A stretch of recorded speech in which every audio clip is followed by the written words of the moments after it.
Kaixo, ongi etorria, konuen borra dugunean, esaten dugu, alboko formularen azalera udela, pi bider, bi erradioa batu, goikoa eta bekoa, bider sortzailea, baina hemendik honea. Eta hori, nori dator? Orduan, bideo honetan, saiatuko naiz behintzat esplikatzen nola iriste geren formula honetara. Importantea da, kritikoak izatea eta esaten digutenean zerbait, kuestionatzea eta jakitea benetan horrela dela eta zergatik den. Hasiko gero orduan.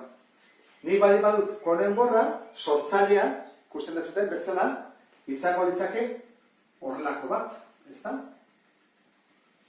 Falta zaio goiko zatia. Triangelo izateko. Orduan, luzatzen badi badut, izango litzake kono osoa. Nik honi deituko diot G bat, eta honi G bi. Eta bien artean da sortzaile osoa. Ordan, sortzailea kono osoarena bi zatitan egin dut. G bat, G bi. Horrek esan nahi du, hau dela erradio handia, eta hau dela erradio txikia. Horren, guk lehen demostratu dugun formula jarriko dugu. Azalera da pi R G. Hori badakigu, eta egia dela. Orduan, hasiko geha honentzako, bere azalera zen izango litzake, izango litzake osoarena, eta geho kendu behar dugu zati txiki hori. Hor osoarena zein da, izango litzake pi bider erradioa zen bada, hemenik honea. Eta G, guztia, G bat eta G bi, biak egin bako ditugu batu bi sortzaileak. Horak, hori izango litzake kono osoa, kendu behar dugu kono txiki hori. Kono txiki hori zer da? Izango litzateke pi, bider erradio txikia, bider bere sortzailea, G bi. Ikusten dezun bezala, hemen ekuazio bat dago, baina ditugu bat eta bi ez ezagun. Horrek esan nahi du behar dugula beste ekuazio bat, sistema bat izateko.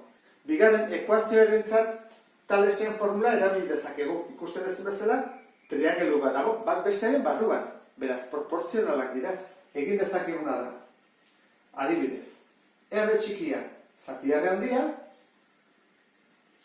berdin, G bi, zati, eta orain, R handiaren zein da, biak batuta, G bat, gehi, G bi. Orain guk lortu dugu bigarren ekuazioa, ikusi, ekuazio bat eta beste bat. Sistema bat da, orduan, erabiliko dugu ordezkatzen metodoa. Bai, hortarako erabaki behar dugu, hemendik, zein bakanduko dugun. Guri ze komunizegu, G bi ez izatea. Ikusten dezu bezala. Guk ez badugu G bi, guk G batekin, sortzaile batekin, nahikoa da. Orduan, saiatu behar dugu, G bi hori bakantzen. Hortarako zer egin behar da, lehenengo izenatzaileak pasa bestaldera bidertzen. Eta geldituko ditzake horrela. R bider, G bat, gehi G bi, berdin, eta hemen G bi, bider R. Biderketa egiten badi badut, bana bidertu, gehituko zait. G bat, bider R, gehi G bi, bider R, berdin, G bi, R. G bi duten guztiak, pasatuko ditut alde berdinean, adibidez ara. Orduan, gehituko zait, G bat, R, berdin, G bi, R, ken, G bi, R txikia. Zuk badakizu, bi monomioetan, baldin badago, faktore berdinean, atera daitekela. Horra hartatzen dut G bi, eta gehituko zait, R, ken, R. Ia iritsi naiz, bakarrik usteko zen barra, hau pasa zatitzen. Eta gehituko ditzaiguke, erantara.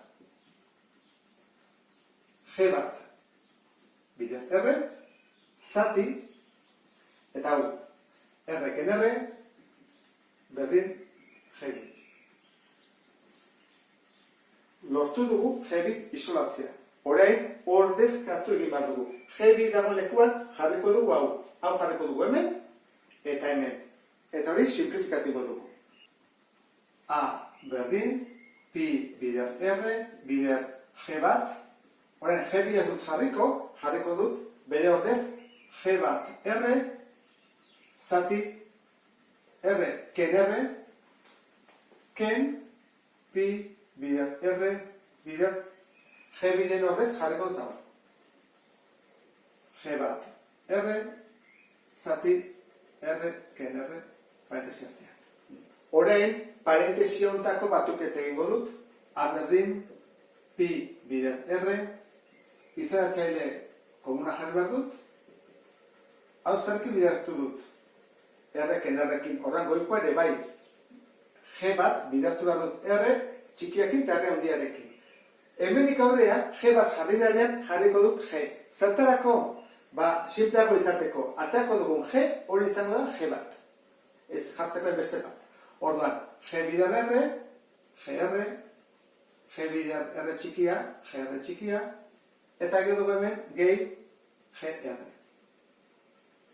Ken, pi, R, eta esan dugu bat kenduko dugula, GR, zati, R, ken, R txikia. Ikusten dezun bezala, minus GR gehi GR, zer egin dezakegu? Kendu. Orduan, gelditzen zaigu erantara. A berdin, pi, R,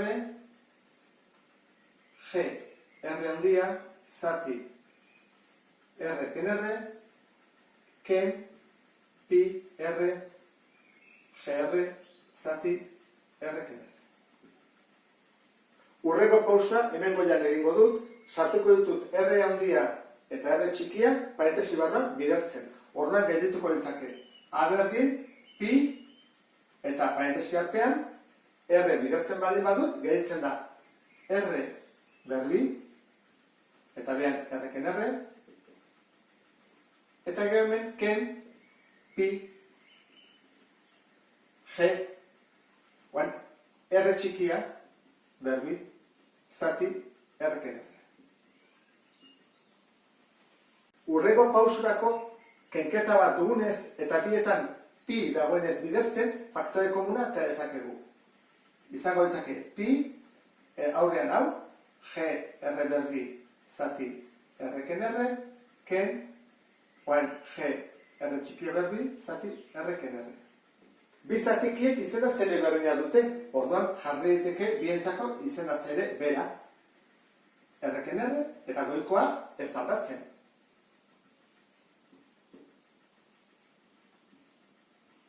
Kenketa honetan, G da faktore komuna, orduan G atera daiteke.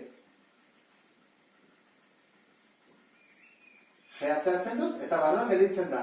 R berbi, ken R txikia, eta behan, R ken R. Dago, R berbi eta R berbi. Gogoratzen bali bazera, hau egiten gendun, ezta?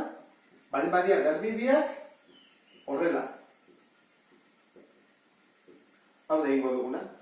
Kenduko dugu berbi, eta geldituko da batuketa eta kenketa bidertuz. Gelditzen da orduan. G bider, R gehi R,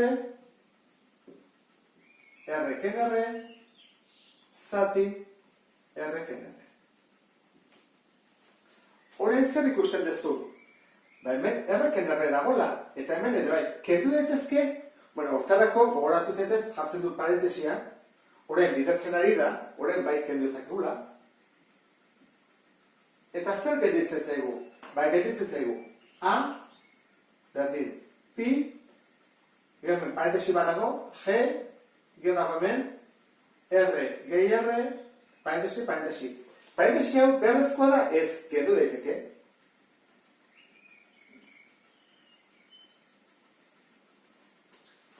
Ikusten duzun bezala, baliokidea da.